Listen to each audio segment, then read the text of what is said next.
I'm one of these people who just responds to messages out of the blue just to find out what sort of scam it is. This particular message would lead me to a bizarre set of scams, including one which involved a casino. This particular one came from someone called Elise, who described herself as a hotel promoter in the UK. She said that she would give me 5 USDT, that's $5 but in cryptocurrency, if I reviewed a hotel or restaurant. I was supposed to leave a 5-star review, and there was no mention of the morality of reviewing something where you've never been. She then gave me a Google Maps link to a restaurant in Edinburgh. I'll not name it because they're an innocent third party in this scam. And for those $5, all I needed to do was submit a 5-star review. A comment wasn't even necessary. Very simple. So, using another fake profile of my own, I reviewed the restaurant with 5 stars, and as she instructed, I didn't even leave any comments. I took a screenshot of the review and sent this to her. And once I'd made the review, I was introduced to what she called the payroll receptionist. There was also a salary code needed, and I couldn't sign up without it. This unique code is pretty standard for this sort of scam, as we'll see in a second. The payroll receptionist called herself Mary, and when I did a reverse image search for the picture she used, I couldn't find it anywhere. I'm assuming this may be AI generated, but I'm not 100% sure. Either way, I can't find an exact copy on the internet. So, did I get the $5 for making that 5-star review? Well, the answer, which may surprise a lot of people, is yes. They do indeed pay people for these simple tasks. So where is the scam, you might ask? They will make small payments to build trust in the victim, and this is quite deliberate. You might receive $50 or $60 before the type of tasks change. Fairly quickly, instead of one payment per task, you now have to complete multiple tasks to receive bigger awards. They also say that if you skip any of the tasks, your overall payment will be reduced. But the real aim is to make sure you fail at least one, and the tasks themselves become increasingly more complex. They will start with the same sort of tasks as you had before, review a hotel or restaurant, but then crucially the type of task changes. They describe what they call a high yield task, and for these you've got to prepay. And this is really the crux of the scam. This prepayment will be far more than you've already been paid, but initially at the newcomer level, they will actually allow you to complete these tasks and you will make a small profit. In the first line here, you can see you'll make a profit of about 15 USDT, having put in 50. But the later tasks are designed for people to fail, and when they do fail, the managers will encourage the victims to invest yet more money into the tasks with the view that they will recover any money already lost. You'll never profit on any of the larger sums. The only thing that makes this different from the usual type of flipping scam is the fact that they've built up the trust. The messages here are for a Cash App scam, but essentially it's exactly the same as what we see for this task scam. The difference is the scammers have built trust, so you're more likely to deposit larger sums. The job or task variant is sneaky because it makes it look as if you're doing something to actually earn money as opposed to put money in directly, and this is why it's very effective. So who runs a scam like this? Well, fortunately they'll ask for evidence of having reviewed something, so I'm able to send them plenty of links, one of which is a link which will identify who's clicked on it. And when it comes to scams like these, there is one nation which stands head and shoulders above all others, and that's China. Like pig butchering scams, the people involved may even be forced into this sort of work. I came across another one of these examples where they build trust and then suddenly pull the rug. This time it involved a casino. It started off with this very obvious AI-generated advert on TikTok. Have you been scammed of your Bitcoin or other crypto assets? But here's the twist. I got most of it back. I contacted a recovery team that doesn't play. I got their information here on TikTok. They reverse traced the transactions, contacted the exchange hosting the scammer's wallet, and after verification helped me recover 80% of my funds. I didn't even know that was possible. Most people never recover a cent. But changed the game for me. Message now for help.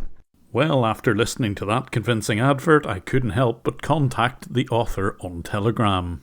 The person who replied described himself as an attorney. What he'd actually done was go to a real law firm and steal some profile information of one of their employees. So here we'll just refer to him as Rick. Rick told me the name of his law firm in case I was to look him up, and he also said that he didn't need any upfront fees, normally the hallmark of a scam. I photoshopped some Coinbase screenshots to make it look as if I'd lost $18,000. And when I attempted to speak to Nick on Telegram, he refused all of my calls. A little suspicious. Apparently everything needed to be in text format because it's a requirement for the CFPB system, whatever that is. The real reason is, of course, that he only speaks Chinese. Lastly, he wanted a lot of personal details, including a photograph of me holding my driving license. Luckily, I have one of these to hand. This is where AI helps scam baiters as well as scammers. I've blurred this because I want to reuse it in the future, and I don't want scammers just using pictures like this for other scams. Finally, and somewhat bizarrely, he sent me a photograph of a printout of all of the information I just sent him. Because after all, this makes everything official. And apparently the money was being processed in 2 locations, the USA and Macau, China.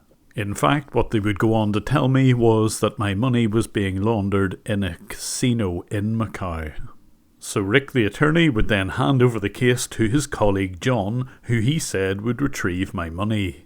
They made it clear that this recovery procedure needed to be kept in confidence, and indeed John's own profile picture, the anonymous mask, was somewhat sinister.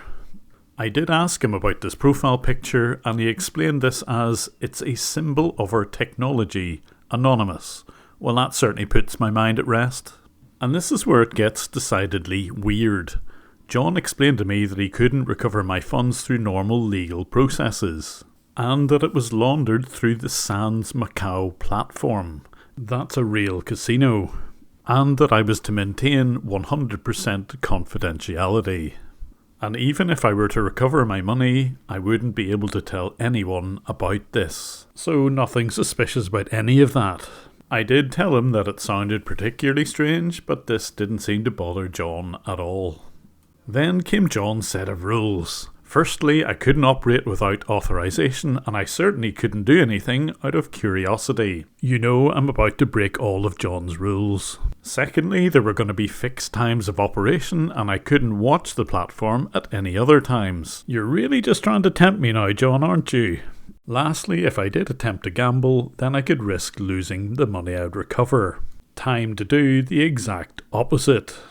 Now, I was fully expecting that the next phase of all of this would be that I would have to put some money into this fake platform. But he ignored this and instead just told me that the only times that I could actually operate was 2 specific times, 12 PM and 3 PM New York time, for exactly 15 minutes. I asked him again, would I have to put any of my money in?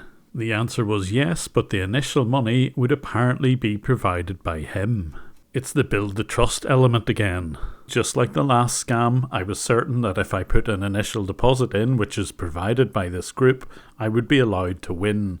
But of course, as soon as I put my own money in, things would change. I was desperate to try to speak to Anonymous John, but of course, he refused to take my calls.